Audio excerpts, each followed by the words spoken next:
सुनिए, एक गांव में एक किसान अपनी पत्नी के साथ रहता था। उनका एक छोटा सा खेत था जहां वे दिन भर परिश्रम किया करते थे, किंतु कठोर परिश्रम के उपरांत भी कृषि से प्राप्त आमदनी उनके जीवन यापन हेतु पर्याप्त नहीं थी और वे निर्धनता का जीवन व्यतीत करने हेतु विवश थे। एक दिन किसान बाजार से कुछ मुर्गियां खरीद लाया। उसकी योजना मुर्गियों के अंडे विक्रय कर अतिरिक्त धन उपार्जन था। अपनी पत्नी के साथ मिलकर उसने घर के आंगन में एक छोटा सा दड़बा निर्मित किया और मुर्गियों को उसमें रख दिया। भोर होने पर जब उन्होंने दड़बे में झांक कर देखा तो आश्चर्यचकित रह गए। वहां अन्य अंडों के साथ एक सोने का अंडा भी पड़ा हुआ था। किसान उस सोने के अंडे को अच्छी कीमत पर जौहरी के पास बेच आया।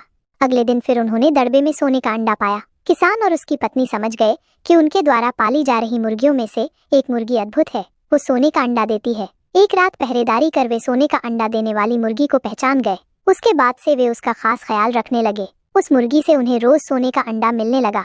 उन अंडों को बेचकर किसान कुछ ही महीनों में धनवान हो गया। किसान अपने जीवन से संतुष्ट था, किंतु उसकी पत्नी लोभी प्रवृत्ति की थी। एक दिन वह किसान से बोली, आखिर कब तक हम रोज एक ही सोने का अंडा प्राप्त करते रहेंगे? क्यों न हम मुर्गी के पेट से एक साथ सारे अंडे निकाल लें। इस तरह हम उन्हें बेचकर एक बार में इतने धनवान हो जाएंगे कि हमारी 7 पुश्तें आराम का जीवन व्यतीत करेंगी। पत्नी की बात सुनकर किसान के मन में भी लोभ घर कर गया। उसने मुर्गी को मारकर उसके पेट से एक साथ सारे अंडे निकाल लेने का मन बना लिया।